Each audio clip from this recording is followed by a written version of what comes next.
I am so happy that we could have all of these authors here with us to celebrate spooky season.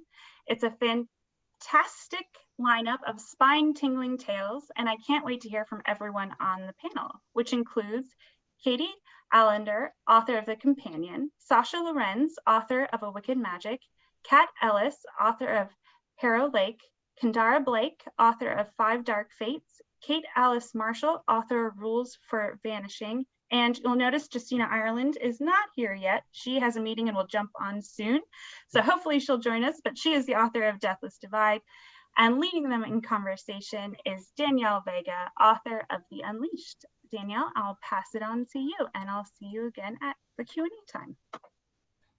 Hi, everyone. So this is kind of a weird thing for me.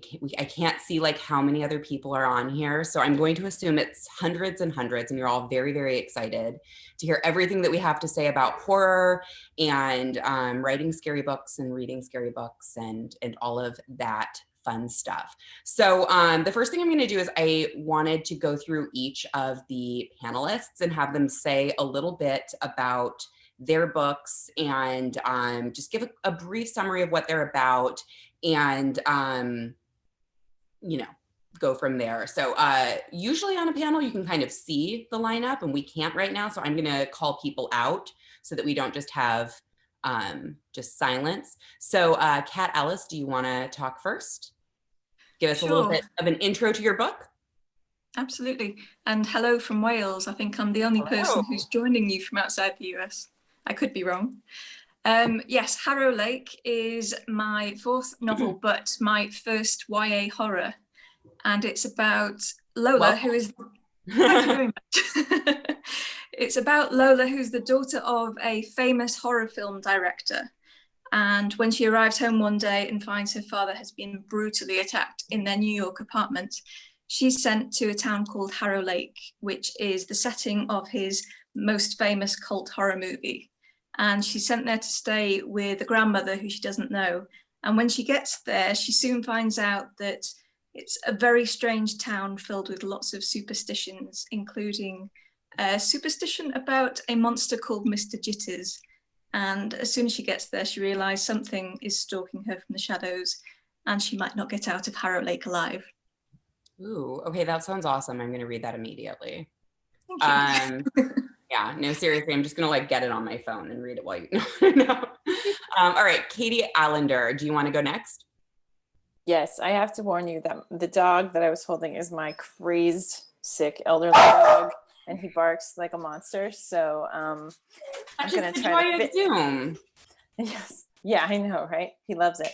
I have written YA books for a long time. I wrote Bad Girls Don't Die series and Marie Antoinette Serial Killer, Dead Girls of Hysteria Hall, and Famous Last Words. But my latest book is called The Companion, and it's the story of Margot, who's an orphan who survived the car crash that killed the rest of her family. And she's taken in by a very wealthy family to be a companion to their very ill daughter. And as she lives in this isolated, huge house, she starts to wonder if there's more going on than she was led to believe when she was taken in, but she is stuck there. And when I wrote the book, I thought, can you imagine being stuck in one place for like a month? So it's more like real life than horror at this point, but that's my book. And sorry about my dog. I'm sorry. That sounds amazing. Never apologize for a dog. Never. I see that Justina Ireland just popped on. Justina, right now, all we're doing is going through and introing our books and giving a brief summary. So I will definitely get to you. I'll give you a second to have a drink of water and settle yourself before we jump over to you. So how about Kendare Blake? Would you like to tell us about your latest? I already know what your latest is, so I'm like excited to hear you talk about it. Sure. Well, my latest actually came out a year ago. I had a planned break in 2021 or 2020, which looking back now, I think was a good decision. But in 2019, Five Dark Fates came out, and that was the last book in the Three Dark Crowns series, which is about triplet sisters on a magical island, and they're all queens. And in order to ascend to the throne, they have to just murder the crap out of each other. to see who gets to become the new queen. And that's how it's always done. And that's just the way it is. So why aren't our elections like that? I wonder. Make it really interesting this year. So there's like definitely disturbing, kind of horrifying elements in that. But if you're looking for something more Halloween-esque for the time, Anna Dressed in Blood is my other one that's like horror.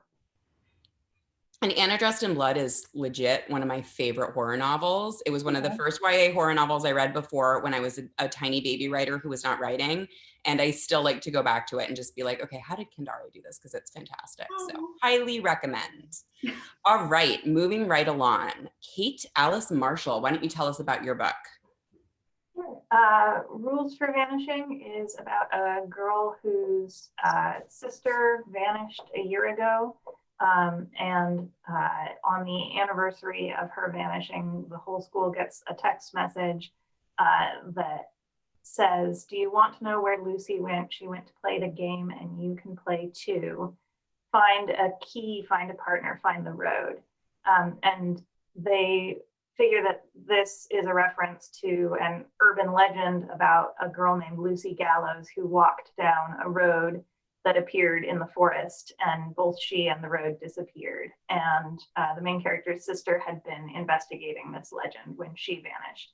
So the sort of former best friends of the main character and her sister gather, and the road appears, and they start to go down it and discover what a terrible idea that was.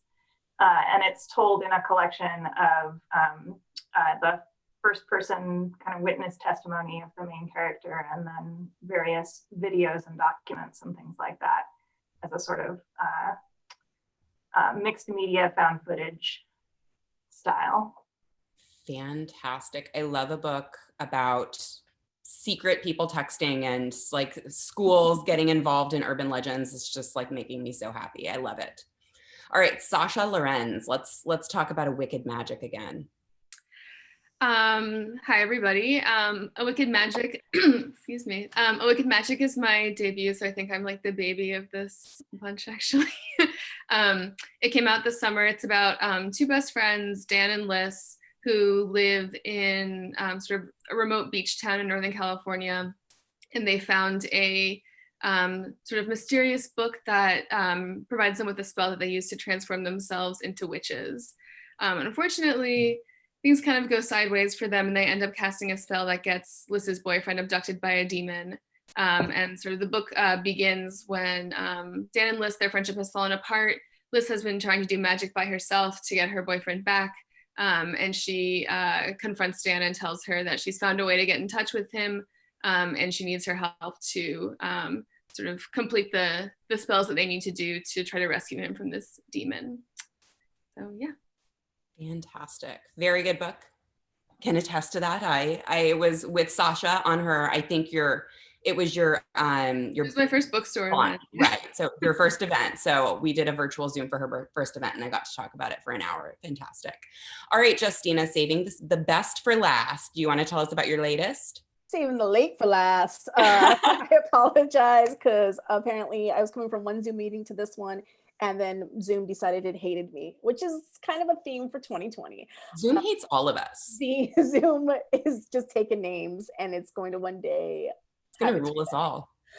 My name is Justina Ireland. I'm the author of the book Dread Nation and its sequel, Deathless Divide. And Dread Nation takes place 17 years after the zombie apocalypse starts at the Battle of Gettysburg.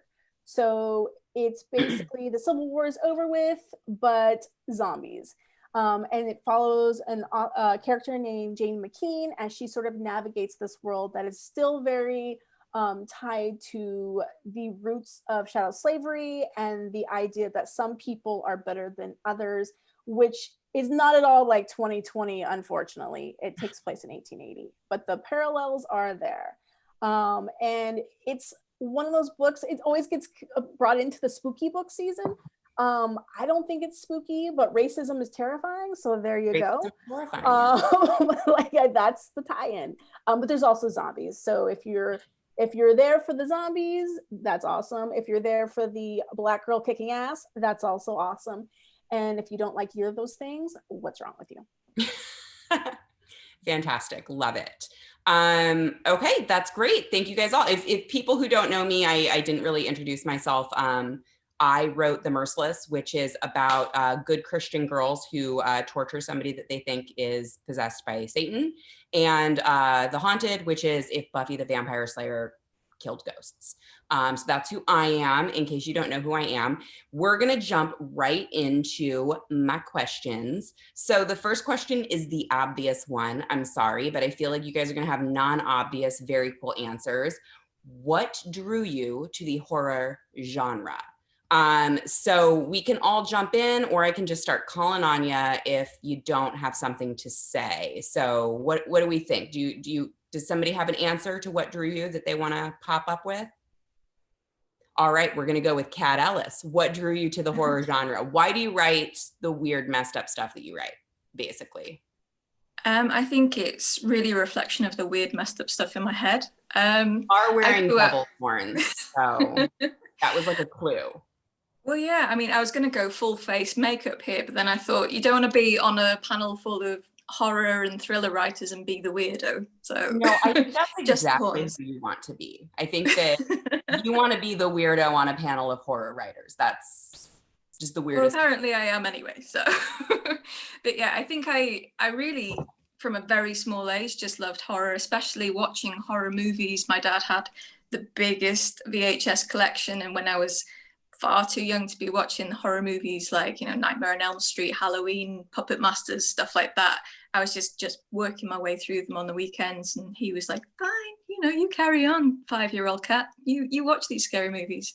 So I think that's just left a really disturbing impression on my mind. So childhood trauma, okay, that's why Kat writes horror. All right, Katie Allender, what got you writing really messed up stuff? I didn't even know my first book was horror until I sent it to my agent, and he read it and he was like, "Whoa, it's so scary." And I was like, "Really? I didn't know. It's a ghost story, but to me, like, a ghost is like a person. It's just like, normal. Do you like just a normal totally part of your life?" I mean, they cause a little trouble, but are they right there with you now?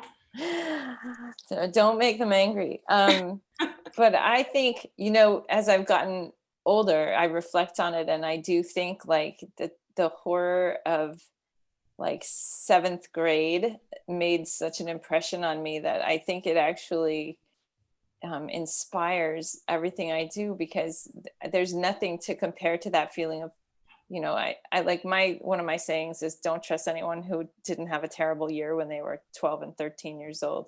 Do those people exist though? I've met one once. I think she was a sociopath, but I don't know. She definitely was. But you just carry the sort of scars of the cruelties that people lay on you when you're that age, and you're so vulnerable. And so maybe I just never outgrew it. But fair. So 2 for childhood trauma, in case anybody. Yeah. All right, Kendare, as I mentioned, I've read Anna Dressed in Blood. You cannot tell me that you did not think that was horror. Oh, so no, at least you knew you were writing horror. Yeah. What got you into it? What made you want to write about just the scariest stuff you could imagine? Yeah, like the whole point of writing Anna was getting to tear people in half. So, yes. I knew. You do that. I don't know why. I read a lot of disturbing stuff. So, like, that's all I used to read. The first adult novel that I grabbed when I was a kid was Stephen King's Gerald's Game. The one about the sex games that go awry, which I didn't know that was the one. I was about 10. And I just saw like, oh, it has a red cover, but good reading for children.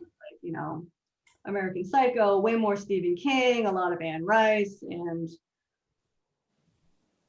there it is. Okay, all right, love it. All right, Kate Marshall, what drew you to the horror genre? What got you into this? I think it was kind of inevitable. I was always both a very sensitive and easily frightened child and extremely morbid. I have this memory of basically writing Goldilocks horror fan fiction in my head as I was walking to church at like age 6. And I really loved spooky stories, and they scared me horribly, and I couldn't get them out of my head once I'd read them. And I would lie awake at night, and I had to have my little sister sleep in my room with me, but I couldn't stop reading them. And, you know, I went through the sort of both witchy and obsessed with serial killers phase in high school. So I've just always enjoyed scaring myself more than I should. And that sort of transition to now I'm more drawn to the uncanny and unsettling aspects of horror, especially more fantasy-based horror and really beautiful but horrifying imagery and things like that. So that's really the space that I like to dwell in. Very cool. Sasha, I know we've talked about how you didn't think that your book was a horror novel either. This seems to be a trend. Do you want to talk about the process of how you discovered that you were actually a horror novelist? I mean, I think I discovered it when like I got set up to do that event with you, and they were like, "You also." And they were like, "By the way, this also writes horror," and I was like, "Also, you mean in addition to whom?" So I really like. I think as Katie said, like a couple of people have said, like I really didn't like. I don't really like being scared in general, and especially when I was a kid, I was just an absolute crybaby. Like I would see the opening credits of Are You Afraid of the Dark and like not sleep for a week, even though I hadn't even actually like, I was like so afraid of being afraid of something. Even I just like couldn't, you know, get on board with anything that was actually even that so scary. The idea of fear gave you nightmares. Yeah. But I think as an adult, like thinking about I think sort of like the darker side of humanity is really interesting to me, or sort of, you know, stuff that we don't really want to talk about. I feel like a lot of people feel that way now too, with like the popularity of true crime, like, you know, who hasn't gone through a phase where they're obsessed with serial killers and like, you know, that kind of thing. So for me, I guess when I started writing stuff that could be construed as horror, it was really for me more about like horrible things that people do to each other, to themselves and things like that. So that's really what I'm interested in. And also I realized recently, Penguin Random House asked me to do like a scary season like podcast thing where me and two other writers sort of wrote like a chain story together. And when I was doing that, I was like, there's no way I'm gonna be able to do this. Like, I don't know how to write anything scary. And then I was like, oh, but I can get down with some gross stuff. Like, really made me realize that I actually do really like body horror. Like, human bodies are so weird. Like, especially when you're a teenager, you kind of feel like, you know, what's going on with you? So I kind of like that to sort of balance of like the inherent like disgustingness of existing and like, you know, the sort of mundanity of like having a body, I guess, is something that comes up in my writing too. Oh. I love somebody who's into body horror. So many writers like to be like, oh no, I only like psychological horror. And I'm just like, oh my God, I'm so bored. Really? Like, that's it? That's the only thing that's scary? Like, there's so many other things that are scary. All right, Justina, I know you just said that you didn't think that your book was horror, which makes you the third person on this panel who didn't realize she was writing horror. But what drew you to these topics, which maybe, even if you wouldn't classify them as horror, are certainly horrible? Yeah, I think the thing about horror is it's not really about the terrifying stuff that's happening on the page. It's more about the stuff that it sparks off of in real life, right? Like the thing that makes like The Purge terrifying is the idea that you could just be sitting in your home one day and then all of a sudden the laws are gone and you're not protected. And like the things that make, you know, things like ghost stories is that idea that we don't know what's out there. We don't know what's living in the house with us. And what does that look like? And for Dread Nation, I think what makes it really horror is the idea that like racism is real and that everything you do in your life is dictated by how somebody in power sees you. And I think that's honestly for horror, I think that's a new development. I don't think Dread Nation would have been a successful book or people even like felt like that connection with it if it had come out before Get Out. Because I think Get Out was kind of a transitional moment in horror where we realized like racism in and of itself is its own terrifying monster that has no explanation, that we don't know what to do with and how do you escape it. And so I think that's really, you know, I've had people who come up and read some of my earlier books, and they're like, "Yo, you write horror so well," and I never would have classified it as horror. But I also think that maybe is just because our aperture for how we classify horror is so narrow. Because I definitely think there are other authors whose books I've read, like Tiffany Jackson's books. I definitely would classify her books as horror because they're horrifying. The things that are happening are terrible, and you don't want to believe that that's real. And so I do think, like, you know, when we talk about horror, it's really the unsettling aspect is about making us look at ourselves and what human beings are capable of, and then sometimes, you know, ghosts or monsters or but zombies. Really, yeah, or zombies, but really people are really people. the most terrifying thing. Well, and I think that that's so interesting because for the longest time, horror's gotten this kind of a bad rap as being this very niche, very genre, very commercial place. And so when you say horror, you have this specific idea that you're thinking of, but horror is so much of what happens in our life. It's so much of what, you know, we see every day. And I think that's really fascinating that you're weaving that into new stories. I love that. So that actually brings me right to my next question, which is how do you decide as a writer who's written a fairly horrifying scene, how do you decide that you have sufficiently pushed it to the limits without going too far? Like how do you figure out that that tension between this is sufficiently horrifying or this is maybe I've taken this too far and I need to pull back? I'm going to go around the room again. So let's start again with Kat. I think for me, I push it as far as I would want to see, either in a book or in a film. I think, you know, I've used some elements of body horror in Harrow Lake. Like there's a point where the main character finds a tooth buried in her arm and she has to pull it out. Teeth are just really scary. Teeth are really scary. Can we all agree? I mean, continue. I think pretty much everybody has those dreams, don't they, where something's bad's happening to their teeth, they're falling out or crumbling. You know, everybody hates teeth. So I do put, you know, little bits of body horror in my book, but also, I mean, I would say that Harrow Lake is mostly a psychological horror. So yeah, I mean, it's a combination of those things, really. Great. And I'm actually very curious about how you all decide what's too far, what's far enough, because if anybody's read The Merciless, I clearly have no idea what's too far. I often go over that line. So Katie, like, how do you walk that line? How do you figure out what's too far and what's not far enough in your horror?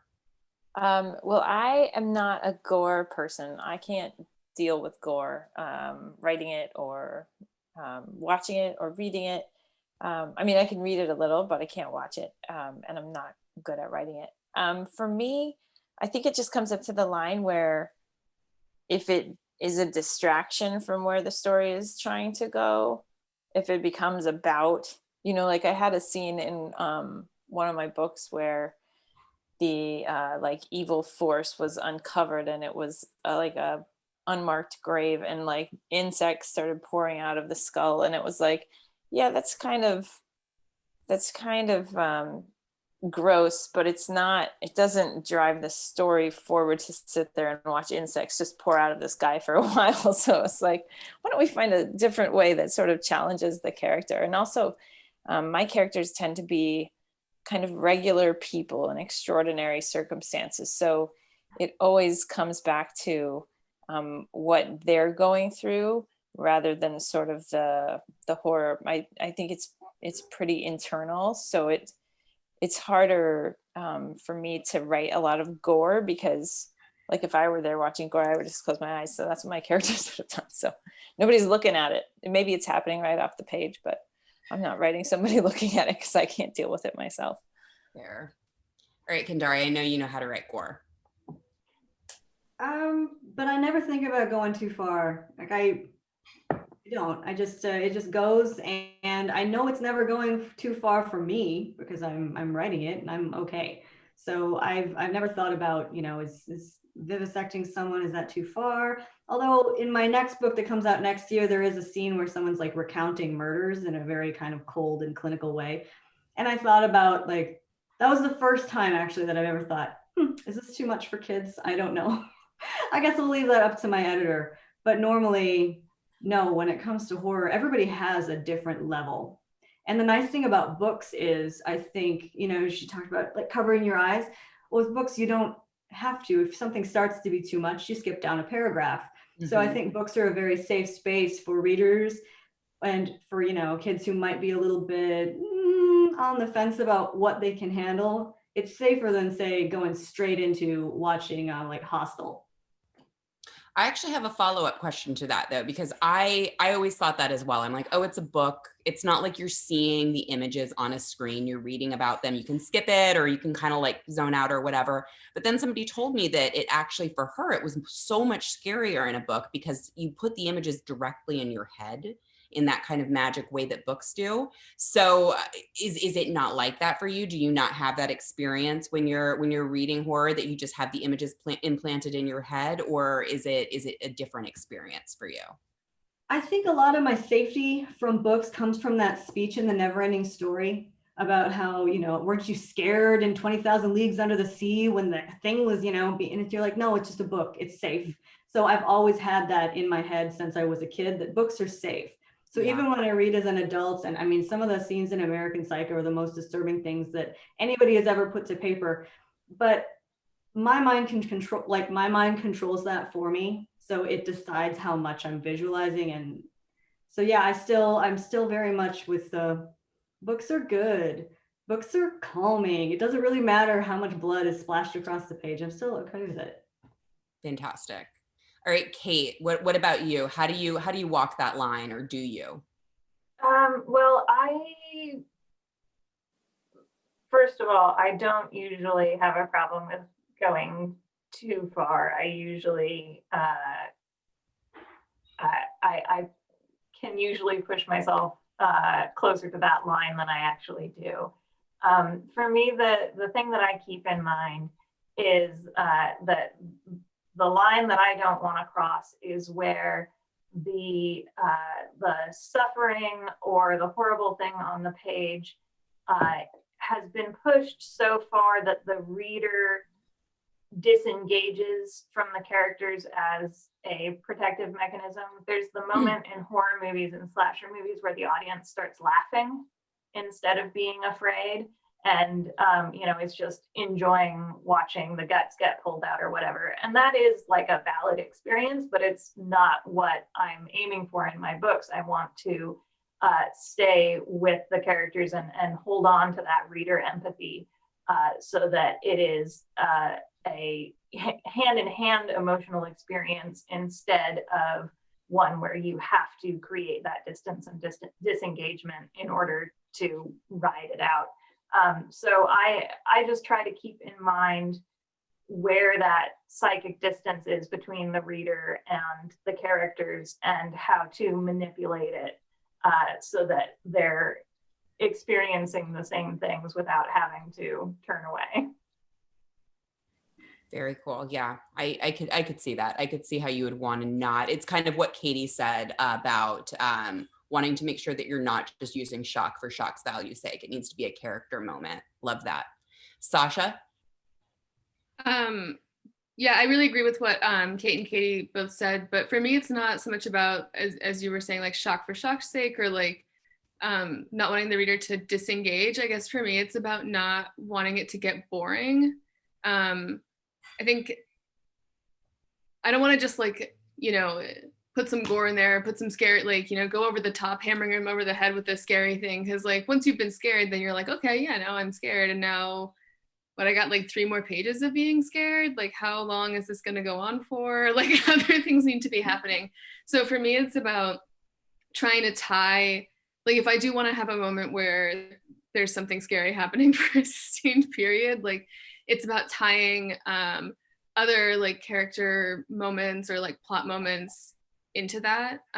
In Wicked Magic, there's like one of the characters, a member of her family is, I think fairly early in the book, there's no spoilers, whatever, but like gets cursed and is sort of like partially dead. She's sort of this like undead corpse that's still decaying. And over the course of the book, this character has to deal with that. But this character is also very close to this person who now no longer totally exists. And so I wrote a lot of stuff about, the process of that body decaying and sort of, some exciting sensory details related to that. But at a certain point, it was like, well, I can't just keep saying like how bad she smells, like they get it. It smells really, really, really bad.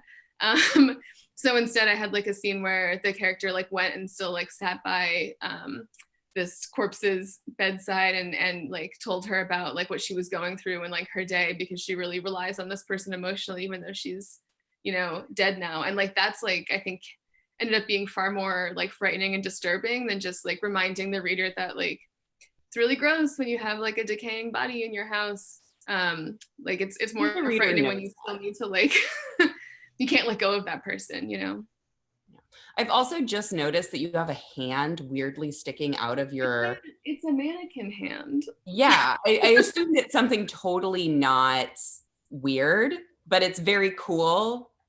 I love it. No, I changed my mind. That is weird. I got it for, I needed something to like hang my necklaces on, and like these mannequin hands are significantly cheaper than like any, jewelry display for the home. But then I didn't have enough necklaces to accommodate both the hands. So you just have a hand. And I just totally normal. She didn't know she wrote horror, people. I just need you to pretend that that's your hand for the rest of the Zoom, please. Yeah, that's... Okay, so Justina, you've mentioned now that some of your work is like just influenced by real life horror.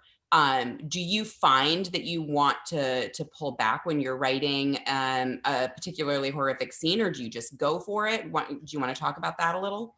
Yeah, like I think everyone had great points, but for me, the horror is in those small moments. I don't tend to do like big over the top scenes. I tend to like very quickly touch on it and move on. And I think that is sometimes more effective because one of the things as a writer is you're always teaching readers how to read your book, right? Mm-hmm. You're always teaching them like, this is what you need to worry about coming next. And this is the bad things that can happen. And this is how we make it worse. And so I sometimes think like those small moments of horror when they're not called out become more terrifying, because then the reader starts to dread the next thing that's going to happen. That's not why my book's called Dread Nation, but it's helpful in building an arc of tension. But like one of the most terrifying scenes I had to write in a book is literally Jane remembering back to when she's a little kid and remembering the first time she saw a shambler, which is what they call zombies in our work, because they don't have the word zombie yet. And so she's talking about like just these kids playing this game, and then there's a shift where all of a sudden this game changes because like the shambler's coming after them. And then the shambler's coming after one kid, and then another kid gets eaten instead. And so it's just a paragraph of like, of what's happening to this kid, as the zombie's chewing on his face. And if you read it, and if it was like 3 pages of a zombie chewing on somebody's face, it'd be like, oh, but because it's cut right up against and juxtaposed against this moment of like childhood fun, it becomes this like turning point moment in the story where all of a sudden it's like, oh, well, like even like tag is no longer safe for you.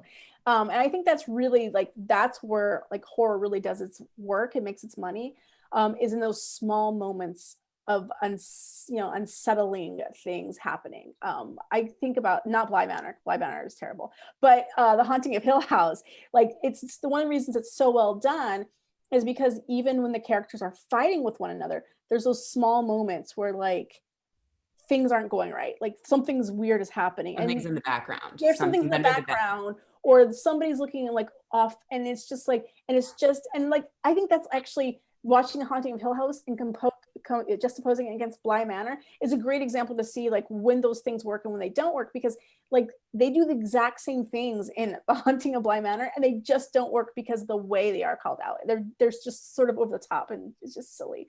And so like I did my thing about how much I hated Bly Manor at the beginning of this, and I wish you were here so that somebody could have backed me up and been like, this show is garbage. I'm so sorry if anybody else very much enjoyed it. Yeah, you are valid. Your go watch Haunting of Hill House again, because it's even better after watching Bly Manor. So beautiful. It's like the most beautiful. Anyway, I'm sorry. Yeah, your answer. Those small moments, right? Those small moments where like the music swells and like the kids are like kind of looking at each other. Like that's what makes that show really terrifying. So those small things. Well, and to everybody else's point, everything that happens, all of the horror that happens is about the character and about this family, this dysfunctional family. And I could seriously talk about this for a very long time, but I will not, because that is not what we're here for.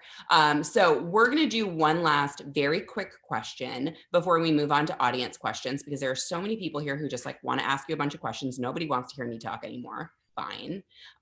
So real quick, we're going to do the question that before this even started, Sasha told me that she absolutely didn't want me to ask, which is, what are you reading? What are you watching? Give us some horror recs. Halloween's in 2 days. We can't do anything. Tell us what we should be paying attention to. Katie, we're going to start with you first. Give us some suggestions. What do you love? Well, let's see. This is kind of old school, but what I have been watching is the original, the 90s Addams Family movies. So good. And just the right sort of tone for the end of a horrifying day during lockdown with a 2-year-old and an 8-year-old and 2 sick dogs. Really wraps up the day nicely. And in terms of reading this summer, I read Home Before Dark by Riley Sager. I read The Return. I'm sorry, I can't remember the author's name. The Return. Yeah, it was creepy. Right. It was so creepy. And what else did I read? Wilder Girls, which I thought was very, very, it was interesting for me to read these sort of body horror books. It was kind of an education. So I like to sort of stretch out of my comfort zone. That was actually really out of my comfort zone. But I really enjoyed all of those a lot. Very cool. Well, and the Addams Family movies, like I just recently saw a clip of the end of Addams Family 2. Mm-hmm. Would not fly today. They basically burned their summer camp to the ground and roast camp counselors. It would not happen today. It was so hilarious though. Anyway, yes, Addams Family. All right, Kendare Blake, let's go on to you. What are you watching? What are you reading? Well, I'm going to do one of those things where I give you a really annoying recommendation because the book doesn't even come out for like a year or something, but it is just what I've finished reading. So if you can remember this for a year, it's really, really good. It's Dead Silence by S.A. Barnes. And it's a space horror. So in the vein of Event Horizon, in the vein of Aliens. And this might be a good recommendation for this particular Halloween because space horror will be scary, but will also allow you to get off this friggin' planet for a few hours, which might be good for us all. And those are gonna be my recommendations for the movies too. Event Horizon is one of my favorite horror movies, period. It is just absolutely fantastic with it's about this ship that goes missing and is found like 20 years later, and they have no idea where it's been. It had this gravity drive that was supposed to allow it to warp jump, and now they have its back, it's empty, and nobody knows where it warp jumped to or why it suddenly returned. So I love that stuff. Lawrence Fishburne is in it, who I also really love. So Event Horizon for this Halloween, and maybe Dead Silence for next Halloween's reading.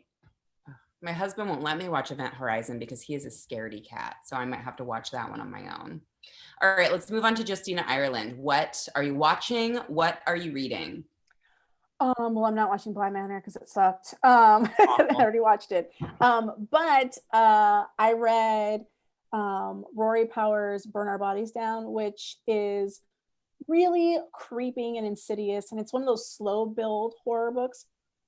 She also wrote Wilder Girls that Katie mentioned, and I think it's one of those books that if you're patient for, the payoff is worth it. But I really liked it. It has like kind of that small town unsettled feeling throughout. I also read Year of the Witching by Alexis Henderson, which is marked as an adult book, but it's very much a YA book, and it's kind of like this cool The Handmaid's Tale meets like Salem witch trials sort of story. It takes place in a secondary world, so it's not set in like the 1600s or anything like that. And it's got some really cool visuals, things that are happening in there. As for horror movies, I watch a lot of horror movies, but I'm not a huge fan of like gore. So I really enjoyed Ready or Not, which is about this woman who marries this rich dude, And then there's like this weird game thing that happens. And I liked it for the second act term because I thought I knew where it was going and then it completely flipped the script. But it's also funny, which I think people tend to overlook how important humor is in horror. So I highly recommend that if you're looking for a good horror movie. Guys, everybody watch Ready or Not. It's so good. And Lovecraft Country, of course. I thought that doesn't need to be said. That was just obvious. Yeah, that's just, everyone should be watching that. Okay. All right, Sasha, are you ready? Do you need more time? Well, unfortunately, more time wouldn't really help me because I don't have like you can't find what doesn't exist. So I can't remember the last time I watched a horror movie voluntarily. It might have been when I saw Get Out in theaters, which was hilarious because I saw it with a Black friend and I was like jumping and like screaming and like clinging to him and I was like, this is absurd because like I'm the villain in this movie and like you're the like you should be like so I don't have like any horror movies to recommend. I am writing a book about vampires right now, so I tried reading Interview with a Vampire, and I'm sorry to any Interview with a Vampire stans who might be on this Zoom, but I could not finish it. Like it was just so melodramatic and crazy. Just and about pedophilia. Yeah. Just skip to the Vampire Lestat. It's a much better book. Okay, I might skip to that like much later in the future though.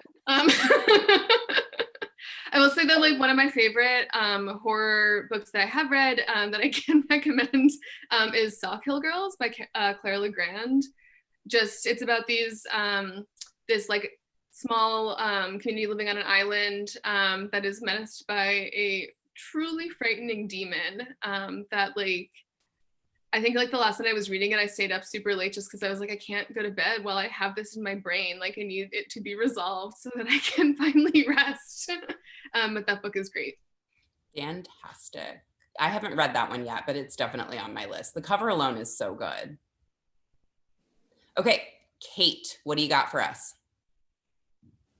Okay, well, as far as movies go, I can't handle horror visually, so I don't watch horror movies. I read the Wikipedia summaries, but we've been working our way slowly through Lovecraft Country, but we're way behind. So obviously that is excellent.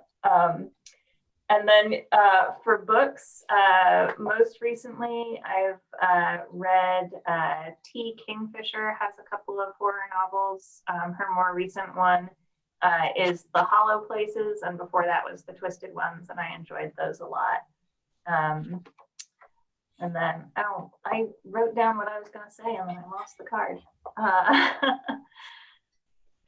And then this is kind of more of a thriller than straight horror, but it is pretty horrific. I recently read My Sister the Serial Killer and enjoyed that one a lot. So that book is so amazing. That book is just beautifully written.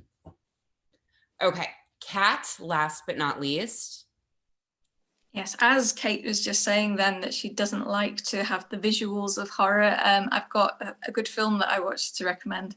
Don't think about this one too much if you do watch it. It's called Willow Creek and it's on, I think I watched it on Shudder, but it's about a couple who go into the wilderness, they're looking for Sasquatch. And it's written by and directed by, I've forgotten his name, but he usually writes comedies, and you can sort of tell in the snappy banter between this couple as they're sort of, heading into, the deepest, darkest wilderness looking for this monster. It's very much like a found footage style sort of Blair Witch, so you don't really see the horror on screen. It's all kind of happening, snapping twigs in the background and stuff like that. But it was a good easy horror, I would say. Books wise, recently I've been reading a lot of graphic novels, and Uzumaki by Junji Ito is a really, really good one. It's about this small town in Japan where the whole town becomes infected by spirals. Everybody becomes obsessed with the shape, and they start getting sort of picked off one by one in these like really weird ways. Like the first person who dies actually becomes a spiral. His whole body becomes twisted that way. So that's a really, really cool graphic novel that I read recently. And there's a novella as well called Crossroads by Laurel Hightower. I think that just came out a couple of months ago. And that's like this meditation on grief. This woman whose son died in a motorbike accident. And every day she goes and visits the site where he actually died on the side of the road, and accidentally cuts her finger one day. And as her blood sort of hits the ground where he died, that night she has a visitation from the ghost of her son. And she realizes if she makes some kind of sacrifice and it has to get sort of bigger and bigger, she'll get to spend more time with her son and maybe even get him back in her life. So it gets quite gory, but yeah, it was a really, really cool, quick read, that one. So cool. You guys, I'm like noting all of these books and movies down so that I can watch them over like in a huge Halloween binge over the next couple of days. So thank you very much. If nobody else gets anything from these recommendations, you've at least made my mind. So I appreciate it. So I've been told that we have a bunch of questions from the audience. So I'm going to hand things back over to Hannah. But thanks so much for talking with me. This was a lot of fun. I really enjoyed hanging out with you guys. Yes, thank you. That was great. Thanks, Danielle. Thank you, Danielle. And I also watched Bly Manor. I liked it, but I didn't like it as much as I liked Haunting of Hill House. I'll give you that. But I also watched it while I was crafting because I can't watch scary stuff by myself. so maybe I missed some of the not so good things. All right, but for our audience questions, we have a few here, and they are addressed to everyone. So if you don't feel like you don't have an answer, it's the same as everyone else, feel free to pass on it. But this one comes from Colleen. She's asking, are any of your novels based on real life urban legends or other supernatural occurrences? Anybody? Is everybody a no? In my novel, A Wicked Magic, the demon that these girls encounter is not, he's not based on a urban legend, but it's he's based on a figure from Russian peasant religion, which might seem like a big leap because this book takes place in Northern California, but it actually takes place in an area that was like initially colonized like briefly by Russia in the 18th century. I always get those confused, you know, back in the day. So he is inspired by this saint who was sort of known as this figure who you prayed to as like a last resort for intercession with your problems, but he was kind of a risky person to ask things of because he tended to kind of play tricks on people or sort of like give you what you want in a way that also totally messes your life up. So that's one of the inspirations for that. Anybody else? Oh, sorry. Go ahead, Kendare. Go ahead. I was going to say Dread Nation is based on real history, like not the zombies, but everything else that happens in the book. A lot of the stuff is historical facts, so that might be even scarier. Let's see. Three Dark Crowns is based off of the activity of queen bees, which, you know, is not like a real thing, but Three Dark Crowns is three triplet sisters have to kill each other to become the new queen, and that's kind of what queen bees do in a hive. They lay a bunch of baby queen eggs, and then they kick it out of there, and when the baby queens hatch, they just sting each other to death until one's left. I didn't know that. I love that so much. I think, Katie, you had something to add? No, it's okay. I can pass on. Okay. My dog has something to add as always, but. Oh, okay. Kate or Kat? Anything to add? In Harrow Lake, I didn't really use any real urban legends or mythology with that. The monster was inspired by a sleep paralysis dream that I had. So that was, if you're not familiar with what sleep paralysis dreams are, it's where you're having a dream that something is coming to get you basically, and you can't move or wake up or scream or anything, but you're trying really hard. And usually I will wake up at this point making some strange animal noise. But yeah, the dream that I had was where this sort of demonic creature was coming to get me, and it was crawling around the side of my bed making a clicking sound with its teeth. So not a real urban legend, but, you know, weird. Very all the same. All right, Kate, did you have anything to add? Well, in the book that I'm working on right now, I for some of the backstory of the people who live in this creepy house, I was inspired by this sort of fad among psychics and spiritualists in the 19th century. And one of the abilities that people claim to have was to basically astral project themselves and go to remote places. And there was the Franklin expedition got lost trying to find the Northwest Passage. And it became so popular to astral project yourself to go try to find the Franklin expedition that there were jokes about how they would run into each other up in the Arctic and like wave as they flew past and stuff. So I borrowed that idea that there was a woman who believed that she could go exploring through astral projection, but that's about it. Interesting. All right, Danielle, do you have anything to add? Oh, yeah, well, The Merciless was based off of real teenage exorcists in Texas.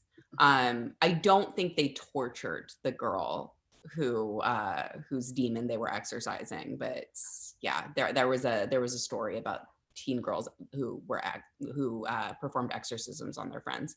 And Survive the Night is actually based on a real party that happened in New York subways, a rave in the subways. I added the monster, but everything else.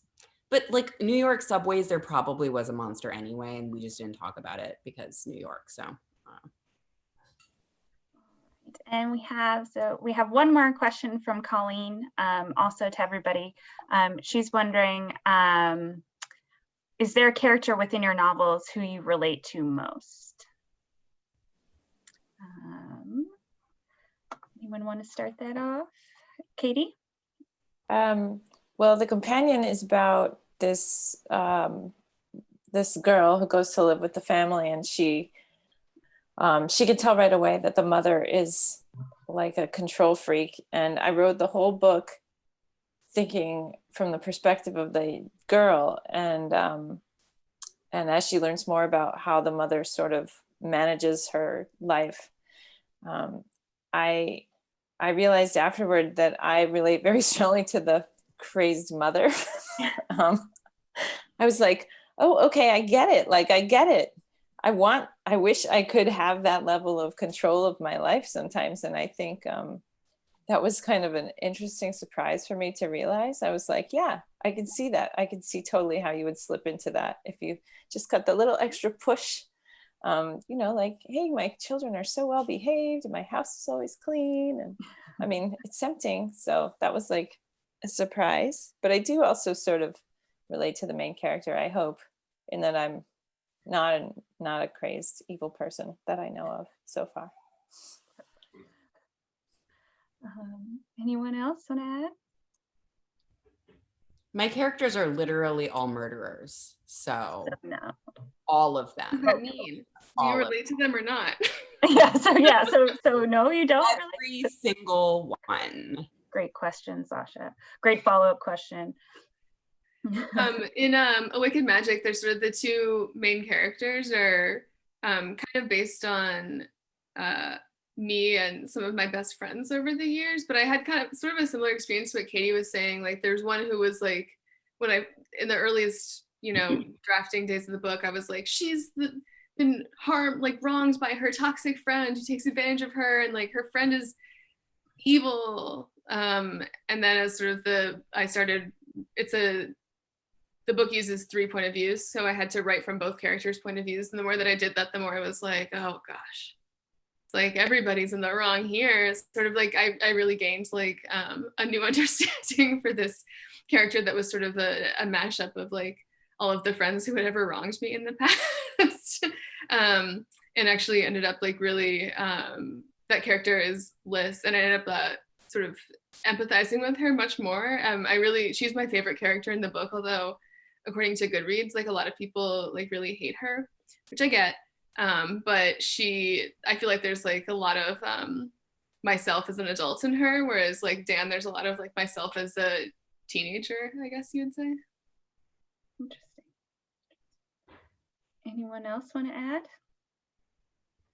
No, nothing else to add to that question? All right, then we'll go on. We do have one more, and this one is, oh no, we have two more. One popped up. We have one more here that's more about writing. When writing more than one horror book or story for YA, what do you do to consciously avoid writing the same story or family friend dynamic or writing in the same voice? So does anyone on this call write multiple books at once? And have an answer to that? Yeah, I always write multiple books at once, which I think most people do. Wait, am I the only person? Yeah, everyone does. I would say that there's two types of voice in a book. There's the authorial voice, which is just kind of how you structure sentences and how you like arrange paragraphs on the page. And then there's the character voice. And I think for most authors, their authorial voice is pretty similar, right? That's why people are like, I like this author, I don't like this other author. It's like sometimes you just don't click with that, like the way the prose is structured. But for character voice, I think as long as you're telling different stories, even if you have the exact same characters, the voice should be pretty different. There's a big difference between having like Jane McKean, like as a bounty hunter in the West, which is something that happens in the second book, and Jane McKean as the girl who's going to Miss Preston's. So even with a character, that voice will change a little bit. But if you take that same character and like put her on a spaceship or like send her to the bottom of the sea, hopefully that voice would change because the experiences are different. And so you would want the character to relate to the things that are happening around them in a different way. Anyone else want to add? Okay. I also write multiple books at the same time. And I think that every author has some elemental themes and relationships and character types that they're drawn to over and over again. And the key, even if you're going to have, say, a sibling pair in two books, is to make sure that you're exploring that relationship or theme on a different level or in a different situation. So even if you're drawn to that same basic setup, maybe now we're exploring what that is like in the context of grieving a parent or in the context of having a major conflict between them or as being really solid partners. And with each of those things, you can find something out about why that theme speaks to you without having it be just a repetition. I don't write or have not yet had the pleasure of writing multiple books at once, let's say, but I think for me, when I think about like what makes your books different from each other, how do you make sure that you're not sort of repeating characters? For me, I think about when I'm conceiving of a book and thinking about the theme. I mean, the theme is really sort of like a question about, like life and existence in some way. That's sort of framed differently for each book, and the way that you set that up, that's how you get sort of like the setting and some of the way that the conflict is structured and things like that. And then each of the characters sort of becomes like a possible answer to that question, or sort of like a thesis about how to live in the world, you might say, or like an argument about how to live in the world. That's like specific to the sort of the way you pose the question, the way you set the world up, the way you set the story up. And for me personally, like once I've like completed the extremely large number of hours of work that it requires to finish writing a book, like I kind of don't want to set it up in the same way again. Like I don't want to set that question up in exactly the same way, or maybe I want to ask a totally different question and sort of put different arguments in play in the story about how to answer it or how to sort of resolve things. So I've never personally run into the problem where I'm like, oh, it's just like the exact same character again doing the exact same thing, although like, all of these different things are different, because the characters like come out of how I want to try to answer the question that the book is posing in general, I guess. Anyone else want to add? No? All right, should we ask our last question? is, what was one of your favorite teen books when you were that age of reader? Anyone? Any favorites? It's a stump question. Okay, Katie. This is like my old school book that I loved to this day. It's by Paula Danziger. It's called This Place Has No Atmosphere. And it takes place in the year like 2060. And it's about this girl who's like 15 and she's like popular and happy and she's got a cool boyfriend. And then her parents are like, guess what? We're moving to the moon colony. Did you read it, Justina? You know it?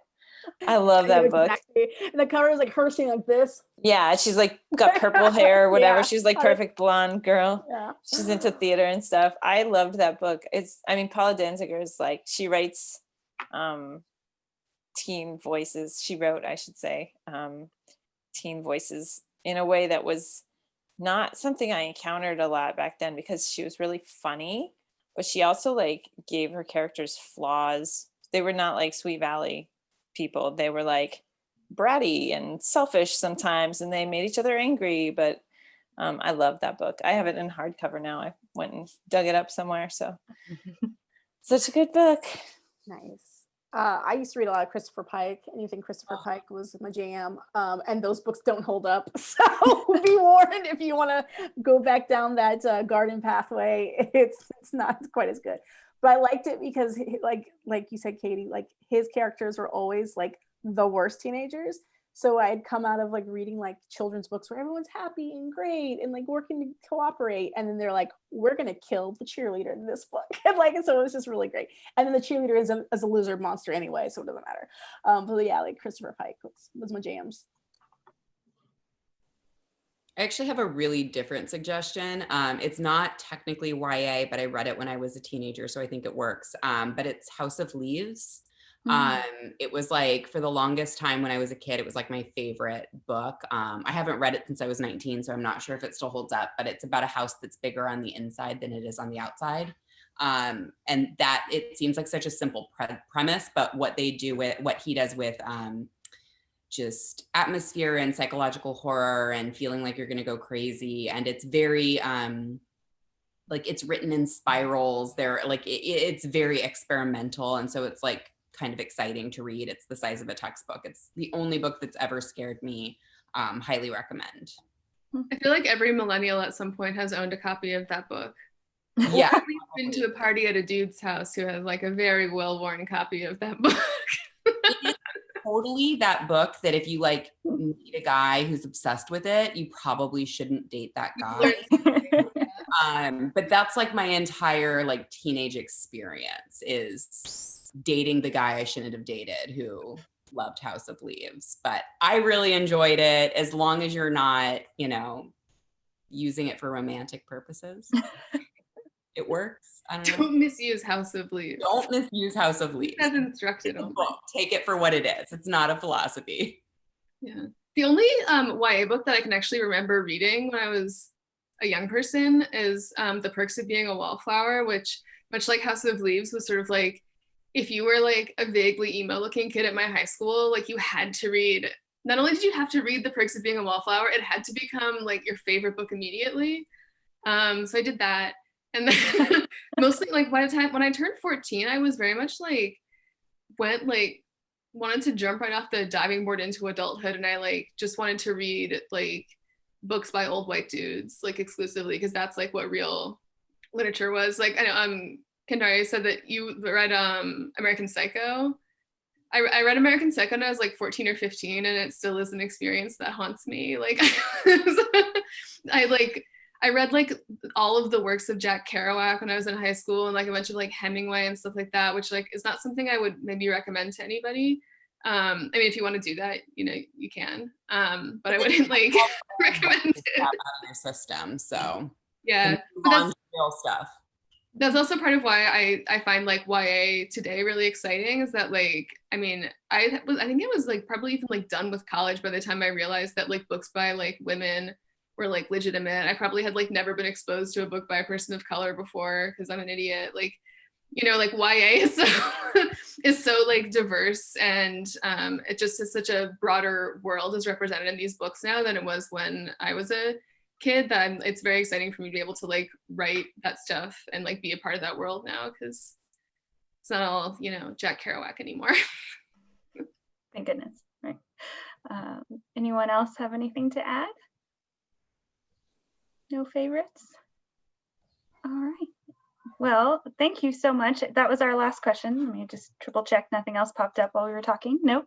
That was our last question from the audience. So thank you so much for joining us. I am slowly being enveloped by the darkness, so I'll get closer to my screen, but I should turn on the light in the back. But thank you so much for joining us tonight. And I really appreciate you all coming from wherever you are all over the world tonight to join us for this talk, and thank you to our attendees for joining in on us and making it worthwhile.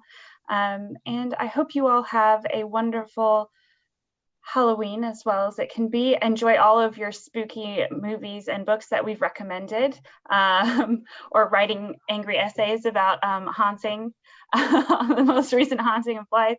And hopefully we'll see you again on the other side of Zoom, maybe in person or at another Zoom event, because they have opened up our world quite a bit. So thank you so much to everybody, and I hope you have a wonderful night. Thank you. Bye. Bye.